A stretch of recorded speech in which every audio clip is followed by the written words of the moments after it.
The Raven by Edgar Allan Poe. Once, upon a midnight dreary, while I pondered weak and weary over many a quaint and curious volume of forgotten lore, while I nodded, nearly napping, suddenly there came a tapping, as of someone gently rapping at my chamber door. "'Tis some visitor," I muttered, "tapping at my chamber door. Only this, and nothing more." Ah, distinctly, I remember it was in the bleak December, and each separate dying ember wrought its ghost upon the floor. Eagerly I wished the morrow.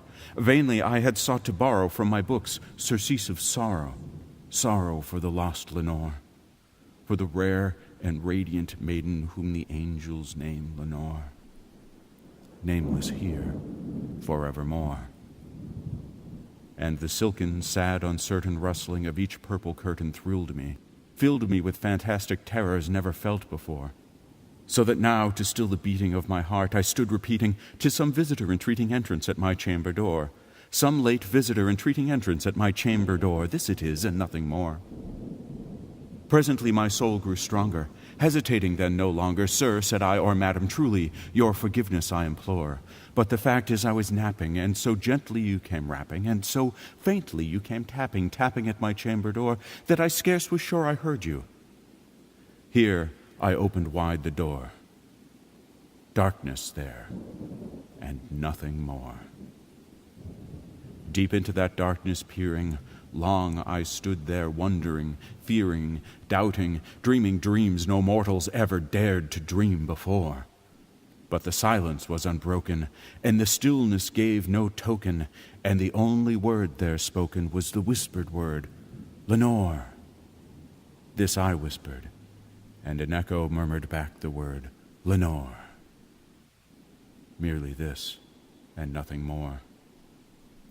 Back into the chamber turning, all my soul within me burning, soon again I heard a tapping, something louder than before. "Surely," said I, "surely that is something at my window lattice. Let me see then what thereat is, and this mystery explore.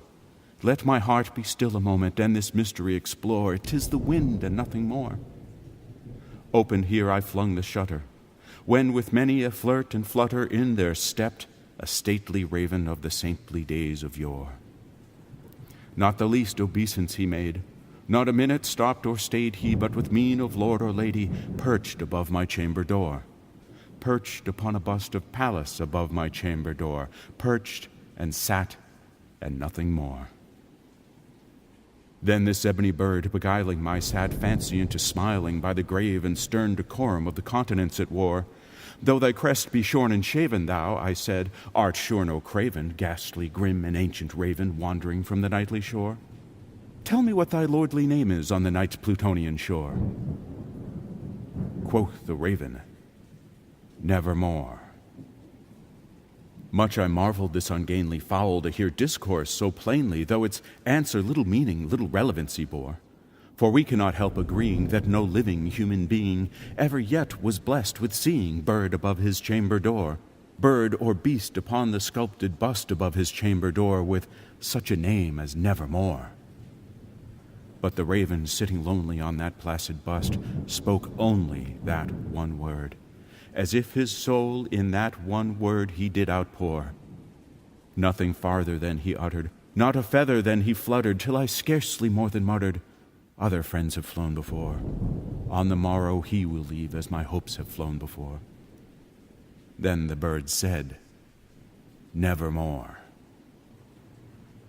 Startled at the stillness broken by reply so aptly spoken, "Doubtless," said I, "what it utters is its only stock and store, caught from some unhappy master, whom unmerciful disaster followed fast and followed faster, till his songs one burden bore, till the dirges of his hope that melancholy burden bore, of never, nevermore."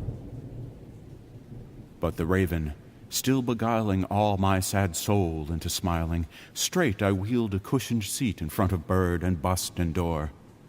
Then upon the velvet sinking, I betook myself to linking fancy unto fancy, thinking what this ominous bird of yore, what this grim, ungainly, ghastly, gaunt, and ominous bird of yore meant in croaking "Nevermore." This I sat engaged in guessing, but no syllable expressing to the fowl whose fiery eyes now burned into my bosom's core.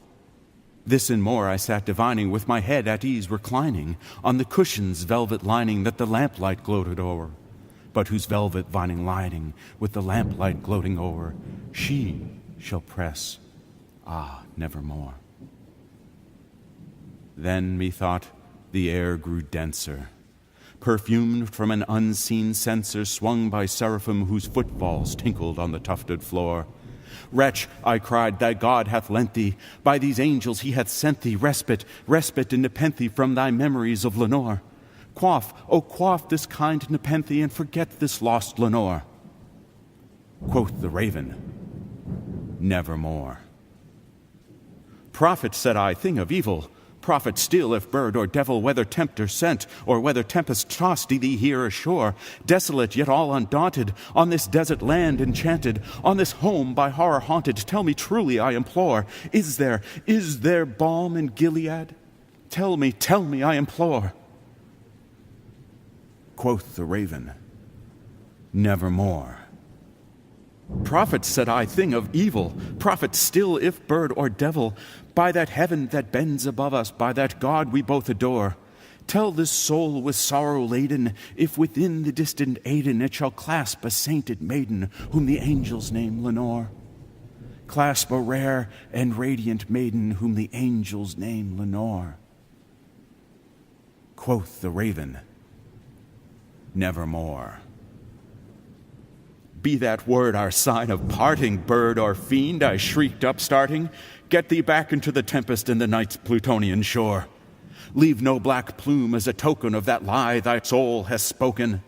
Leave my loneliness unbroken. Quit the bust above my door. Take thy beak from out my heart, and take thy form from out my door. Quoth the raven, nevermore. And the raven, never flitting, still is sitting on the pallid bust of Pallas just above my chamber door. And his eyes have all the seeming of a demon's that is dreaming, and the lamplight o'er him streaming throws his shadow on the floor. And my soul, from out that shadow that lies floating on the floor, shall be lifted nevermore.